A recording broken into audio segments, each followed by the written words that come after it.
Hello दोस्तों, नमस्कार। स्वागत है आप सभी का अपने YouTube चैनल साहित्य ज्ञान धारा में। आशा करती हूँ आप सभी स्वस्थ होंगे एवं अपनी पढ़ाई में लगे होंगे।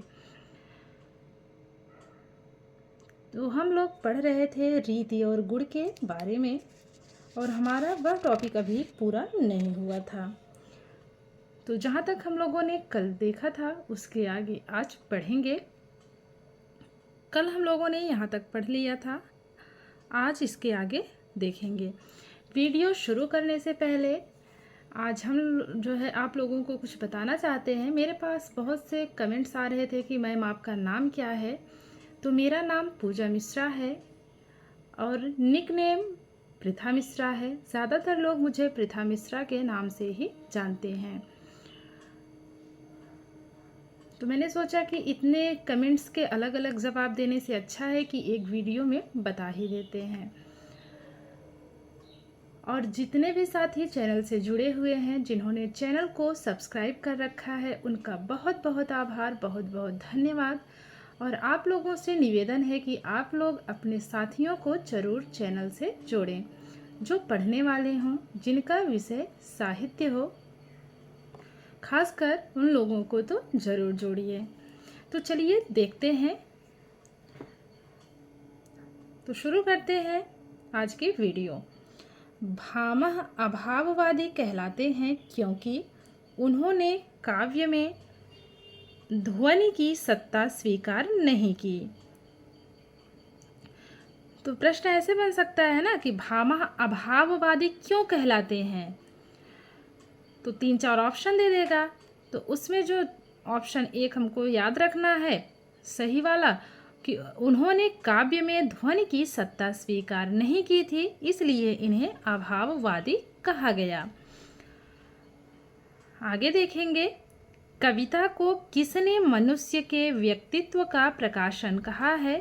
तो कहने वाले हैं रविंद्रनाथ टैगोर जी। किस तत्व को लोकोत्तर चमत्कार प्राण कहा गया है। तो रस को कहा गया है। लोकोत्तर चमत्कार प्राण किसे कहा गया है। रस को कहा गया है। प्रतिभा मात्र को ही काव्य का हेतु सर्वप्रथम किसने माना है। हेमचंद्र जी ने माना है। प्रबंध काव्य को भाविक अलंकार नाम किसने दिया है। तो दंडी ने दिया है। तो जिस व्यक्ति में भाव होता है उसको लोग क्या करते हैं, दंड नहीं देते हैं। जिसमें अच्छे भाव होते हैं उसको कोई दंड देगा, नहीं देगा ना। तो भाव की बात दंडी करेंगे। आगे है, वाग वैदग्ध्य प्रधाने अपि रस एवात्र जीवितम का सूत्र किसका है। तो यह सूत्र है अग्नि पुराण का। आगे है, गुणीभूत व्यंग्य के कितने भेद हैं। गुणीभूत व्यंग्य के कितने भेद हैं। तो कुल 8 भेद हैं। वाच्यतः असह का अन्य नाम है रस ध्वनि। तो यहाँ भी क्या है, वाच्यता असह। तो क्या है, इसका अन्य नाम रस ध्वनि है। तो वाच्य हो गया, मतलब जैसे ऐसे लग रहा है ना कि बोलने को दर्शा रहा है ना, जैसे वचन को दर्शा रहा है। तो असहनीय वचन अगर कोई बोलेगा तो उससे रस उत्पन्न होगा, नहीं होगा। तो वाच्यतः असह ऐसे कनेक्ट करेंगे। इसका अन्य नाम है रस ध्वनि। किसी को कोई तभी सहन करेगा जब उसकी बातों में क्या होगा, उसके वचन में क्या होगा, रस होगा। तो वाच्यतः असह का अन्य नाम रस ध्वनि है। इस बात का विशेष ध्यान रखेंगे, महत्वपूर्ण है। आगे है, भरत ने हास्य रस के कितने भेद माने हैं। तो भरत मुनि ने हास्य रस के 6 भेद माने हैं। अगला है, असंलक्ष्य क्रम व्यंग्य ध्वनि कहकर रस की ध्वनि का एक भेद किस आचार्य ने माना है। तो ये मानने वाले हैं आनंद वर्धन। कुंतक ने वक्रोक्ति के भेद व उपभेद माने हैं। तो इन्होंने 6 भेद माने हैं और 41 उपभेद माने हैं। किसने, कुंतक ने। आगे देखेंगे, हेतुर्न तु हेतवः किसने कहा है। तो मम्मट ने कहा है। हेतुर्न तु हेतवः किसने कहा? ये मम्मट जी ने कहा है। आगे देखिए, रमणीय अनुभूति, उक्ति, वैचित्र्य और छंद, इन तीनों का समंजित रूप कविता है। यह कथन किसका है? तो यह कथन है नगेंद्र का। फिर से देखेंगे, रमणीय अनुभूति, उक्ति, वैचित्र्य और छंद, इन तीनों का समंजित रूप कविता है। यह कहने वाले हैं डॉक्टर नगेंद्र। किस आचार्य ने शब्दालंकारों को अधम काव्य,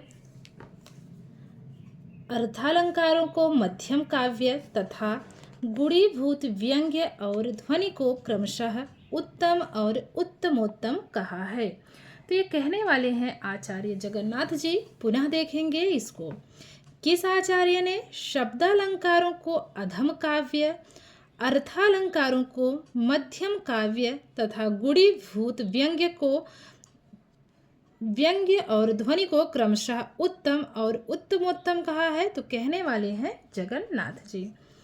फिर है, जनश्रुति के आधार पर किस आचार्य को रस के प्रवर्तक होने का श्रेय दिया जाता है? तो नंदकेश्वर हैं। तो जनश्रुति के अनुसार है, ध्यान रखेंगे, जनश्रुति के आधार पर किस आचार्य को रस के प्रवर्तक होने का श्रेय दिया जाता है? तो वो है नंदीकेश्वर।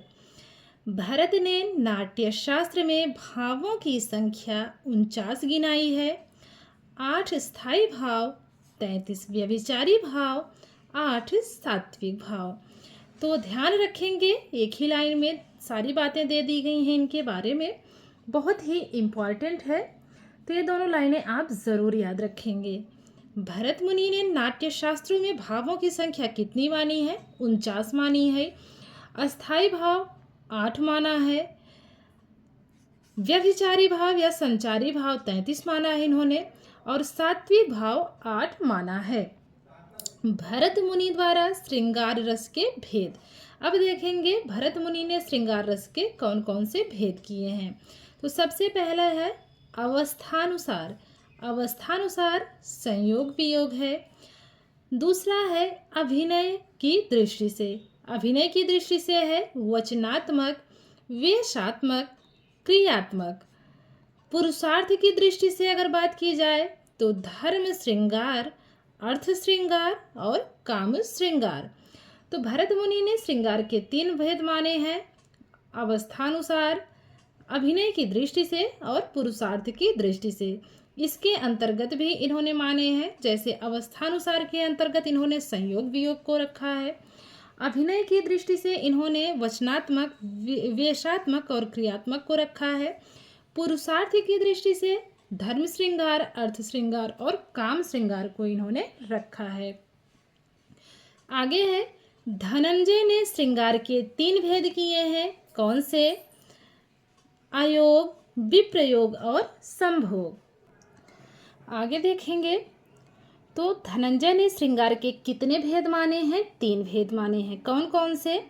आयोग, विप्रयोग और संभोग। भरत ने करुण रस के कितने भेद माने हैं? तो पहले 3 भेद इन्होंने माने हैं। कौन कौन से? धर्मोपधातज, धर्मोपधातज, अर्थापचयोद्भव, शोक कृत। तो भरत ने करुण रस के कितने भेद माने हैं? 3 भेद माने हैं, और तीनों के नाम क्रमशः धर्मोपधातज, अर्थापचयोद्भव और शोक कृत है। भरत द्वारा भयानक रस के 3 भेद बताए गए। कौन कौन से? व्याजजन्य या कृत्रिम, अपराधजन्य और वित्रासितक।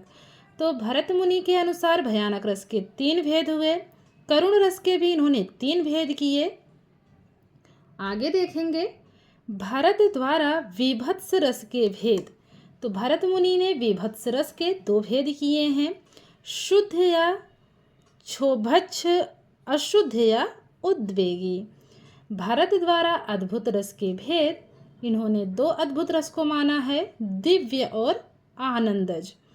भरत द्वारा रौद्र रस के भेद 3 माने गए हैं, आंगिक, वेशात्मक और वचनात्मक। तो इस प्रकार से याद रखेंगे, भरत मुनि ने करुण रस, भयानक रस और रौद्र रस के 3 भेद माने हैं। और उसके बाद भरत मुनि ने विभत्स रस, अद्भुत रस के 2 भेद माने हैं। तो इसको आप ज़रूर याद रखेंगे, क्योंकि भेद पूछा जा सकता है। अगर इतना दिया गया है तो इसमें से ज़रूर एक प्रश्न बनेगा। आगे देखेंगे, काव्यम ग्राह्यलंकारात् सूत्र किसका है? काव्यम ग्राह्यलंकारात् सूत्र किसका है? वामन का है। तो यहाँ से पकड़ेंगे ग्राह्यलंकारात्। तो किसी को अगर अलंकरण दिया जाता है, आभूषण दिया जाता है, तो सबसे पहले कौन ग्रहण करता है? वामन, अर्थात ब्राह्मण ग्रहण करते हैं ना, इसको ब्राह्मण करेंगे। और यहाँ ग्राह्य अलंकार से पकड़ेंगे तो काव्य अर्थात कविता जब कोई कहता है, कोई ब्राह्मण कहता है, तो उसको अगर दिया जाता है अलंकार या आभूषण दिया जाता है, तो वो क्या करते हैं? ग्रहण कर लेते हैं, ग्राह्य कर लेते हैं, अर्थात ग्रहण कर लेते हैं। कौन? ब्राह्मण लोग। तो इसको इस प्रकार से कनेक्ट करेंगे। आगे देखेंगे सौंदर्यम अलंकारः कथन किसका है? वामन का है। तो अलंकरण करने के बाद सौंदर्य जो होता है, सुंदरता किसकी बढ़ती है? भगवान जी की बढ़ती है ना। ईश्वर का श्रृंगार कौन करता है? ब्राह्मण करते हैं। तो इसको आप लोग बस ट्रिक बनाने के लिए ही माइंड में सेट कीजिएगा। बाकी तो भगवान का श्रृंगार हर कोई कर सकता है, ऐसा नहीं है कि ब्राह्मण ही करेंगे। तो सौंदर्य अलंकार, तो ईश्वर का अलंकरण करने के बाद क्या होता है? सुंदरता उनकी और बढ़ जाती है। और उनका श्रृंगार कौन करता है? वामन, ब्राह्मण लोग करते हैं। अधिकतर देखा जाता है कि वही लोग करते हैं। आगे है, काव्य शोभायाः कर्तारो गुणाः तद दिशा यहेतवः अलंकाराः। कथन किसका है? तो यह कथन है वामन का। काव्य शोभायाः कर्तारो गुणाः। तो काव्य की शोभा की बात हुई है, तो वामन है। आगे देखेंगे, रस के संबंध में भरत पूर्व 2 परंपराएं पाई जाती हैं। एक है द्रुहिड़ अर्थात ब्रह्मा की, और दूसरी है वासुकि की।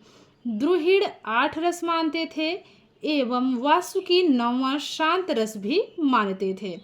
ये मोस्ट इम्पॉर्टेंट है, इसको जरूर याद रखेंगे कि रस के संबंध में भारत से पूर्व कितनी परंपराएं पाई जाती हैं? तो 2 परंपराएं पाई जाती हैं। पहली द्रुहिड़ अर्थात ब्रह्मा, और दूसरी वासुकि की। और द्रुहिड़ ने 8 रस माना था और वासुकि ने 9 रस माना था। इन्होंने 9वां रस शांत को माना था। अलंकार संप्रदाय के संस्थापक आचार्य भामह ने अलंकारों का प्राण तत्व किसे माना है? वक्रोक्ति को इन्होंने माना है। अलंकारों का वैज्ञानिक वर्गीकरण सर्वप्रथम किस आचार्य ने किया? रुद्रट ने किया है। अलंकारों का वैज्ञानिक वर्गीकरण सर्वप्रथम किसने किया? रुद्रट ने किया। तो जब कोई रुष्ट होता है, रुद्र होता है, तो क्या करता है? वो सब कुछ वर्गीकरण में विश्वास रखता है, फिर वो एकता में विश्वास नहीं रखता है। जब कोई, नॉर्मल सी बात है, हम लोग बेसिक भी देखते हैं, ऐसे निजी जीवन भी देखें अगर हर कोई, तो उसमें कोई अगर रुष्ट होता है, रुद्र को रुष्ट करेंगे, रुष्ट होता है कोई, तो क्या करता है?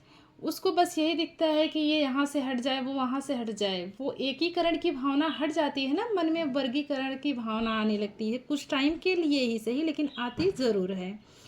तो वर्गीकरण की बात की है सबसे पहले रुद्रट ने। भरत मुनि ने नाट्य शास्त्र में श्रृंगार रस का वर्ण श्याम तथा उसका वेश उज्ज्वल बताया है। याद रखेंगे, प्रश्न बन सकता है, भरत मुनि ने नाट्य शास्त्र में श्रृंगार रस का वर्ण क्या बताया है? श्याम बताया है, तथा उसका वेश उज्ज्वल बताया है। तो बताने के हिसाब से लग रहा है ना कि विरोधाभास वाली स्थिति में है। एक तो रंग जो है श्याम बता रहे हैं और उसका वेश कैसा बता रहे हैं, उज्ज्वल अर्थात उजला बता रहे हैं। तो विरोधाभास की स्थिति हो गई ना यहाँ पे, तो याद रखेंगे। आगे है, आचार्य भामह ने काव्य हेतु किसे माना है? तो प्रतिभा को इन्होंने माना है। आगे है, एक उक्ति है, इसको देखेंगे। एत एव विपर्यस्ता गुणाः काव्येषु कीर्तिताः, अर्थात दोष का विपर्य काव्य में गुण माना जाता है। यह कथन किसका है? तो भरत का है। फिर से देखेंगे, एत एव विपर्यस्ता गुणाः काव्येषु कीर्तिताः, अर्थात दोष का विपर्य काव्य में गुण माना जाता है। कथन है भरत मुनि का। तो लोगों में जो है कीर्ति कहाँ देखने को मिलती है? भारत में मिलती है, क्योंकि भारत की जो संस्कृति है वो कहीं कहीं ही देखने को मिलती होगी। हालांकि आज लोग पाश्चात्य की तरफ ज़्यादा भाग रहे हैं, लेकिन जो भारतीय संस्कृति है उसका जोड़ कोई और जो है देश नहीं काट सकता है। तो भारतीय संस्कृति सबसे अच्छी है। तो कीर्ति कहाँ मिलती है? भारत में मिलती है। एक ही रह गया था, इसको भी हम लोग पढ़ लेते हैं। काव्यम तु जायते जातु कस्यचित् प्रतिभावतः, काव्य हेतु के संदर्भ में यह उक्ति किसकी है? तो यह उक्ति है भामह की। फिर से देखेंगे, काव्यम तु जायते जातु कस्यचित् प्रतिभावतः, काव्य के हेतु के संदर्भ में यह उक्ति है भामह की। आगे है, गुण के प्रतिष्ठापक आचार्य कौन है? तो वामन है।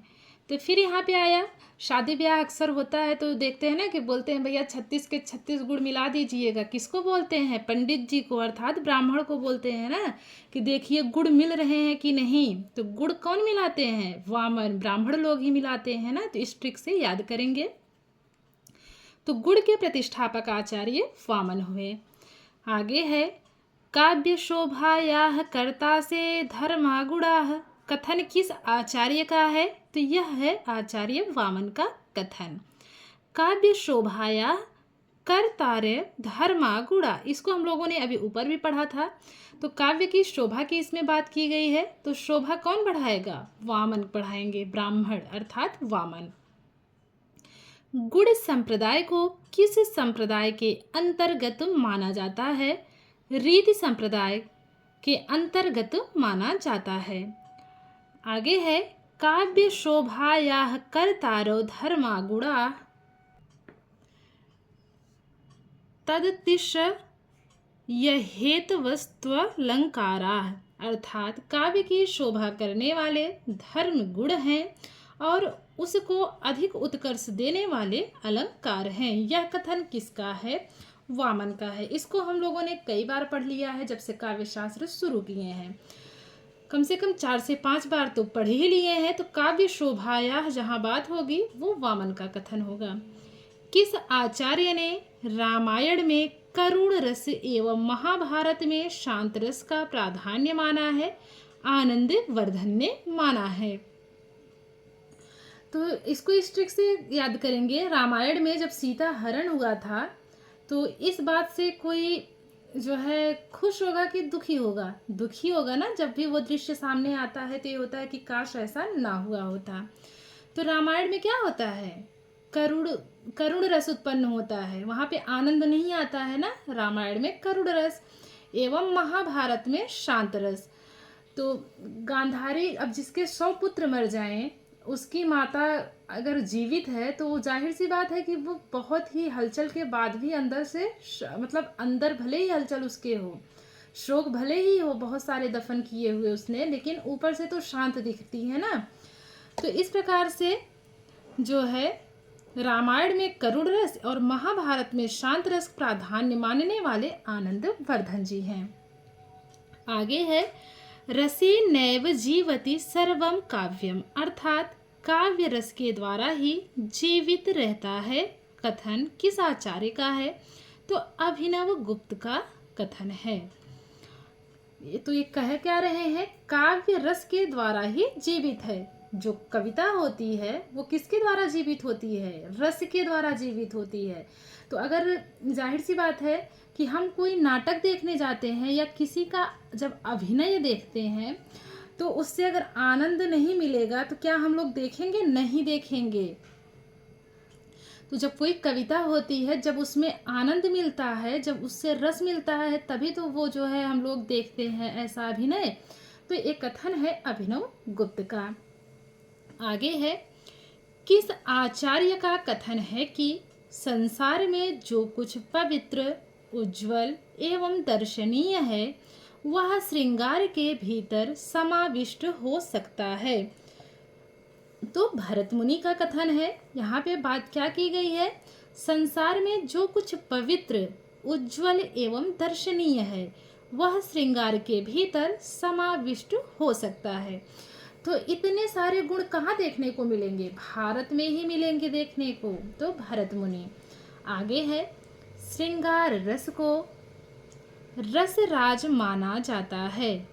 अब क्यों माना जाता है? प्रश्न यह कहना चाह रहा है कि क्यों माना जाता है। तो कार्य व्यापार की व्यापकता के कारण कहा जाता है। श्रृंगार रस को रसराज क्यों माना जाता है? कार्य व्यापार की व्यापकता के कारण माना जाता है। आगे देखेंगे, अगला देखेंगे, भामह ने रस को अलंकार के अंतर्गत रखा है और रस संबंधी रसवत, प्रेयस तथा ऊर्जस्वी नामक 3 अलंकारों का वर्णन किया है।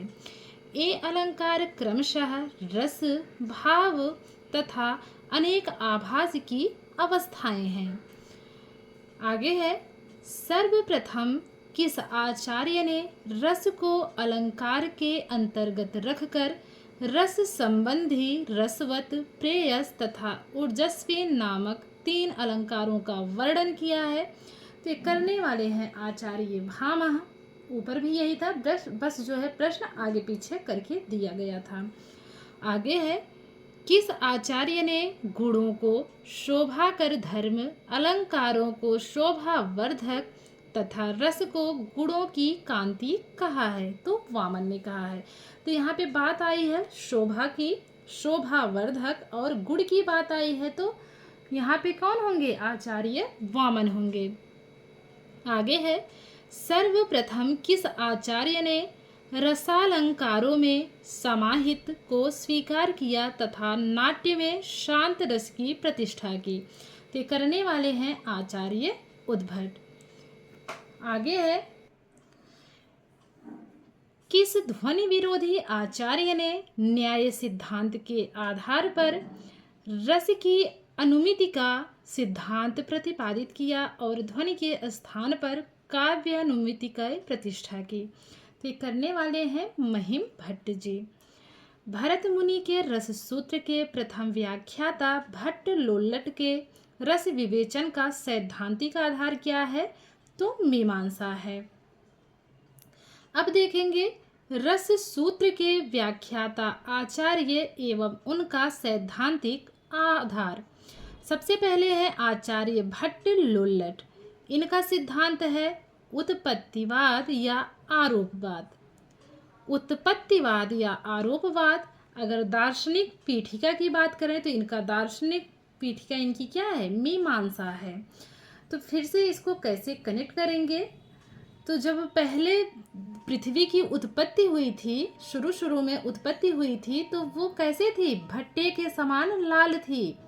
कैसी थी? भट्टे के समान लाल थी जब पृथ्वी की उत्पत्ति हो रही थी। आगे है श्री शंकुक। शंकुक का सिद्धांत है अनुमतिवाद और इनका दार्शनिक मत है न्याय दर्शन। तो फिर इसको कैसे करेक्ट करेंगे? शंकुक, जब कहीं पे शक की बात होती है, जब किसी पर शंका होती है तो लोग क्या मांगते हैं? अनुमति मांगते हैं बार बार ना, कि मुझे अनुमति दीजिए, मैं आपसे कुछ पूछना चाहता हूँ या कुछ पूछना चाहती हूँ। और वो ऐसा क्यों करता है? न्याय की उम्मीद में करता है ना, कि मुझे न्याय मिलेगा। अगर जहाँ शंका होती है तो वहाँ लोग पहले क्या मांगते हैं? अनुमति मांगते हैं कि इस शक पर कुछ क्रिया प्रतिक्रिया की जाए ताकि उसे क्या मिले? न्याय मिल सके। तो श्री शंकु का अनुमितिवाद है और दर्शन है न्याय दर्शन। आगे हैं अगले आचार्य। अगले आचार्य हैं भट्टनायक। भट्टनायक का सिद्धांत है भुक्ति या भोगवाद और इनका दर्शन क्या है, तो सांख्य दर्शन है। तो कैसे कनेक्ट करेंगे? जो नायक लोग होते थे पहले कैसे होते थे? जो नायक लोग थे वो कैसे होते थे? भुक्ति भोगी प्रवृत्ति के होते थे, भोगवाद। तो कैसे होते थे नायक लोग? पहले भोगवाद थे, भोगवादी प्रवृत्ति के थे, भोगी थे, विलासिता से पूर्ण जीवन जीते थे और उसकी कोई संख्या नहीं होती थी। जो नायक लोग होते थे उनकी विलासिता के सामानों की कोई संख्या नहीं होती थी ना। तो भट्टनायक का है भुक्ति या भोगवाद और दर्शन है सांख्य दर्शन। आगे है अगले आचार्य अभिनव गुप्त। अभिनव गुप्त का है अभिव्यक्तिवाद और दर्शन की बात की जाए तो शैव दर्शन। तो जो अभिनव गुप्त है इसको कैसे कनेक्ट करेंगे? अभिव्यक्तिवाद। तो किसी का जो है अभिव्यक्ति देनी होगी तो क्या करेंगे? कोई भी व्यक्ति है अपनी अभिव्यक्ति कैसे देता है, अपनी क्रिया प्रतिक्रिया कैसे दिखाता है? अपने अभिनय के द्वारा दिखाता है ना। तो अभिनय से हो गए अभिनव गुप्त। और अगर दर्शन की बात की जाए तो शैव दर्शन। तो सबसे पहले भगवान शंकर ने ही तो अपना जो है क्या दिखाया था? अभिनय दिखाया था अर्धनारीश्वर के रूप में।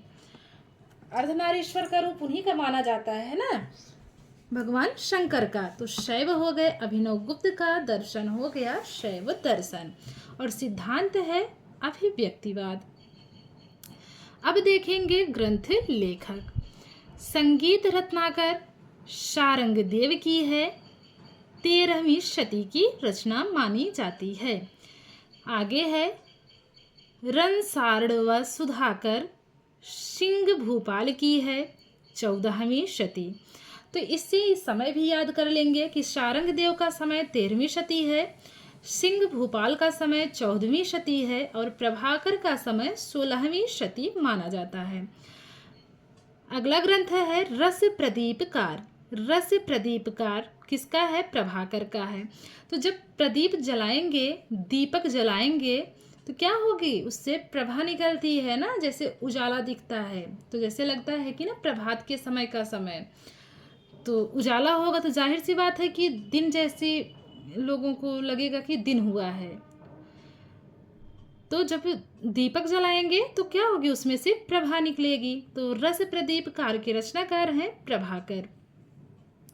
आगे है रस को 2 वर्गों सुख कारक दुख कारक में बांटकर किन आचार्य द्वय ने करुण भयानक विभत्स और रौद्र को दुख कारक तथा शेष को सुख कारक माना है। तो ये मानने वाले हैं रामचंद्र गुणचंद्र जी। नवरस नामक ग्रंथ के लेखक कौन है? बाबू गुलाब राय हैं। तो जब गुलाब होता है उसमें कैसे होते हैं? तरह तरह के रस पाए जाते हैं ना, नए नए रस पाए जाते हैं। जब हम किसी को देते हैं, आजकल तो ये सब ट्रेंडिंग में चल गया है लोगों को देना, तो जब वो किसी को देते हैं तो क्या होता है? उससे नए नए रस की मतलब खुशबू आती है ना, जैसे ताज़ा रहता है तो उसकी खुशबू अलग होती है। तो नवरस नामक ग्रंथ के लेखक बाबू गुलाब राय हैं। आगे है रस कलश नामक ग्रंथ के लेखक कौन हैं? तो अयोध्या सिंह उपाध्याय हरिऔध हैं। तो रस कलश, जब कलश होता है, जब हम ईश्वर की पूजा करते हैं तो क्या करते हैं? कलश को ऊपर से जब गिराते हैं, जल को जब गिराते हैं तो जो जिस लोटे से गिराते हैं, जिस कलश से गिराते हैं, उसका मुंह कैसे होता है? नीचे की तरफ होता है ना, और जो उसकी पेंदी होती है धीरे धीरे ऊपर उठने लगती है। सभी लोग जल डालते टाइम देखते होंगे। तो हरिऔध, ऐसे लगता है कि औंध दिया गया है, उल्टा कर दिया गया है पात्र को, कलश को ना। तो रस कलश अयोध्या सिंह उपाध्याय हरिऔध का है। आगे देखेंगे सर्वप्रथम किस आचार्य ने रस को काव्यात्मा घोषित किया है? तो सबसे पहले रस को काव्यात्मा घोषित करने वाले हैं विश्वनाथ जी। द्विधा भिन्नम स्वभावोक्तिर्वक्रोक्तिश्चेति वाङ्मय अर्थात वाङ्मय के दो भेद हैं, स्वभावोक्ति तथा वक्रोक्ति। यह कथन किस आचार्य का है? दंडी का है। पुनः देखेंगे, द्विधा भिन्नम स्वभावोक्तिर्वक्रोक्तिश्चेति वाङ्मय। अर्थात वाङ्मय के दो भेद हैं, स्वभावोक्ति तथा वक्रोक्ति। कथन किस आचार्य का है? दंडी का है। तो वाङ्मय का अर्थ होता है संस्कृत में साहित्य, जिसे हम हिंदी में साहित्य कहते हैं, उसे ही संस्कृत में वाङ्मय कहा जाता है। तो संस्कृत के विद्वान जो होते हैं उनको कोई दंड देगा? नहीं देगा। तो यह कथन है दंडी का। आगे है, भामह के समान किस आचार्य ने वक्रोक्ति को अतिशयोक्ति का पर्याय मानते हुए उसे समस्त अलंकारों के मूल में स्वीकार किया है तथा वक्रोक्ति को लोक सीतमातिवर्तिनी विवक्षा अर्थात वस्तु के लोकोत्तर वर्णन की इच्छा कहा है? तो दंडी ने कहा है। फिर से देखेंगे, लोक सीमातिवर्तिनी विवक्षा, तो कहने वाले कौन है? दंडी हैं। आगे है, विश्वनाथ ने वक्रोक्ति को माना है तो शब्दालंकार माना है। जो विश्वनाथ जी हैं, आचार्य विश्वनाथ, उन्होंने वक्रोक्ति को शब्दालंकार माना है। यदि हम साहित्य को जीवन की व्याख्या माने तो आलोचना को उस व्याख्या की व्याख्या मानना पड़ेगा। कथन किसका है? तो डॉक्टर श्याम सुंदर दास जी का यह कथन है। आगे है, प्रतिभास्य हेतुः व्युत्पत्त्याभ्यासाभ्याम संस्कार्याः। कथन किस आचार्य का है? यह कथन है हेमचंद्र जी का। आगे देखेंगे, हेमचंद्र प्रथम आचार्य हैं जिन्होंने तीनों काव्य हेतुओं प्रतिभा, व्युत्पत्ति, अभ्यास में से केवल प्रतिभा को, जो कि व्युत्पत्ति और अभ्यास के द्वारा परिष्कृत होती है, काव्य का हेतु माना है। प्रतिभास्य हेतुः व्युत्पत्त्याभ्यासाभ्याम संस्कार्याः। ये मानने वाले कौन है? ये मानने वाले हैं आचार्य हेमचंद्र। आगे देखेंगे, शक्ति ही कवित्व बीजः संस्कार रूपः। कथन किस आचार्य का है? मम्मट का है। हम लोगों ने 2 से 3 बार पढ़ लिया जब से काव्यशास्त्र शुरू किए हैं कि जो संस्कार के बीज होते हैं वो हमें किससे प्राप्त होते हैं? अपनी मम्मा से प्राप्त होते हैं। अर्थात यह कथन है मम्मट का। आगे है, सा अर्थात प्रतिभा, सा काव्य घटनानुकूल शब्दार्थोपास्थिति ही। अर्थात काव्य रचना के अनुकूल शब्द तथा अर्थ को प्रस्तुत करने की क्षमता को प्रतिभा कहते हैं। कथन किस आचार्य का है? यह कथन है जगन्नाथ जी का। आगे देखेंगे, गुरूपदेशाध्येतुं शास्त्रम जडधियोत्पलयम् काव्यम तो जायते जातु कास्यचित प्रतिभावतेः। अर्थात शास्त्र पठन तो गुरूपदेश द्वारा जड़ बुद्धि के लिए भी संभव है, पर काव्य निर्माण के लिए प्रतिभा अपेक्षित है, कहकर सर्वप्रथम किस आचार्य काव्य हेतुओं के संदर्भ में प्रतिभा की अनिवार्यता घोषित की है? तो ये करने वाले हैं आचार्य भामा। आगे है, रुद्रट तथा कुंतक ने काव्य हेतुओं की संख्या मानी है, 3 मानी है। कौन सी? शक्ति, व्युत्पत्ति और अभ्यास। आगे देखेंगे,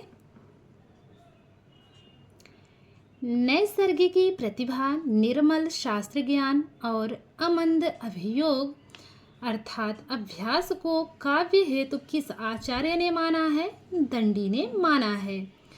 आगे है, किस आचार्य ने प्रतिभा को एक आवश्यक हेतु माना है, किंतु इस तथ्य का भी उद्घाटन किया है कि प्रतिभा अर्थात शक्ति के बिना भी किन्हीं अवस्थाओं में व्युत्पत्ति और अभ्यास के आधार पर काव्य रचना संभव है।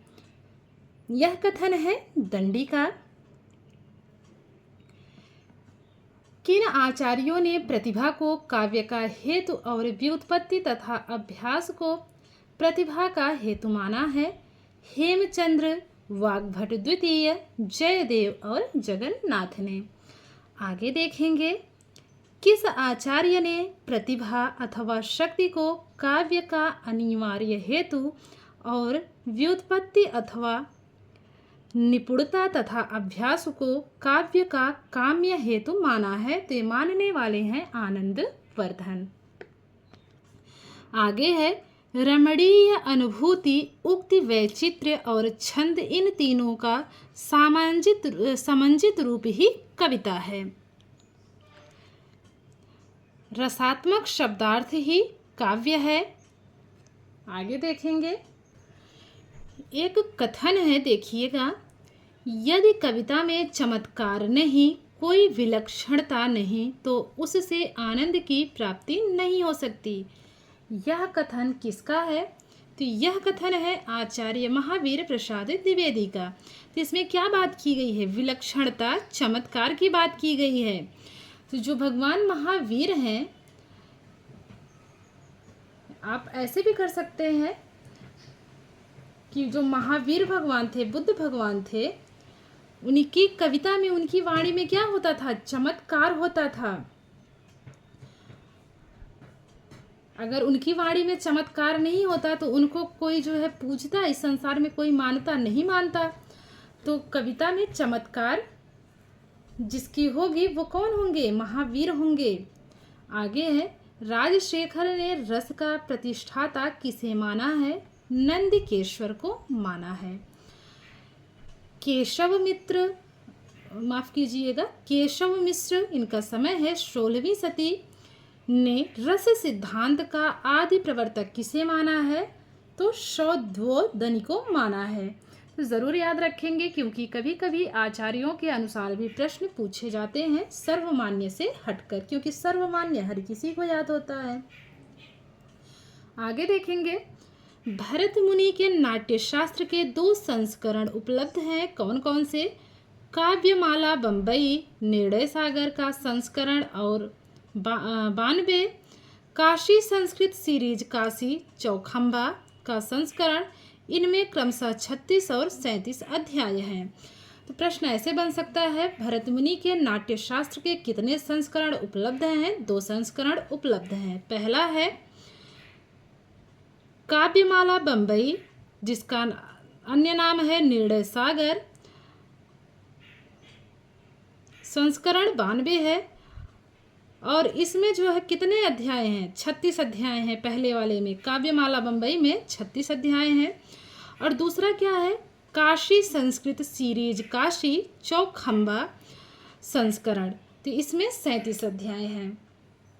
आगे है, भरत मुनि ने कितने रस, कितने गुण, कितने दोष तथा कितने अलंकारों का उल्लेख किया है?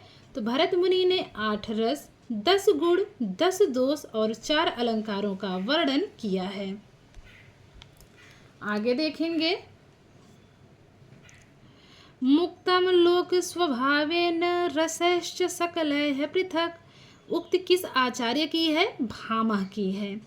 आगे है, शब्दार्थों सहित काव्यम, काव्य की इस परिभाषा में दोष है, अतिव्याप्ति दोष पाया जाता है। तो ये थे कुछ हमारी जानकारी, और किस टॉपिक से? रीति और गुण से। कल हम लोग देखेंगे अलंकार के बारे में। तो आशा करती हूँ आज की वीडियो आप लोगों को ज़रूर पसंद आएगी। अगर वीडियो पसंद आए तो लाइक कीजिएगा, कमेंट के माध्यम से ज़रूर बताइएगा। आप लोग अगर अच्छे कमेंट करते हैं तो मुझे भी थोड़ा सा क्या होता है कि मेरा भी उत्साह बढ़ता है। और जो भी साथी क्विज करना चाहते हैं वो लोग जो है जुड़ सकते हैं मेरे टेलीग्राम चैनल से। यूट्यूब के डिस्क्रिप्शन में मैंने टेलीग्राम का लिंक डाल रखा है। सुबह जो है 9 बजे साहित्य और व्याकरण की क्विज होती है, और शाम 6 बजे काव्यशास्त्र, संस्कृत और व्याकरण की क्विज होती है। तो तो जो भी साथी जुड़ना चाहते हैं, अपनी तैयारी को बेहतर से बेहतरीन बनाना चाहते हैं, वो जुड़ सकते हैं। और आप लोग वीडियो को ज़्यादा से ज़्यादा शेयर किया करिए, वीडियो को पूरा देखा करिए और चैनल पर नए दोस्तों को ज़रूर जोड़िए, खास करके उन दोस्तों को जो साहित्य से जुड़े हुए हैं, जिनका विषय साहित्य है। आशा करती हूँ आज की वीडियो आप लोगों को अच्छी लगेगी। और अभी कवियों की श्रृंखला में हम लोगों ने 137 से ज़्यादा कवियों के बारे में पढ़ लिया है। 37 क्या 38 कवि को, हाँ 38 कवि हो गए हैं। और अभी जो है हम लोग और भी कवियों के बारे में पढ़ेंगे। उसके बाद आप लोग बताइएगा कि आप लोग वो सीरीज पूरी होने के बाद क्या पढ़ना चाहते हैं। अभी तो काव्य शास्त्र चल ही रहा है, कल भारतीय काव्य शास्त्र समाप्त हो जाएगा, उसके बाद हम लोग पाश्चात्य काव्य शास्त्र में प्रवेश करेंगे। तो चलिए मिलते हैं नेक्स्ट वीडियो में, तब तक के लिए सभी को जय श्री राधे कृष्णा, जय श्री सीताराम, नमस्कार।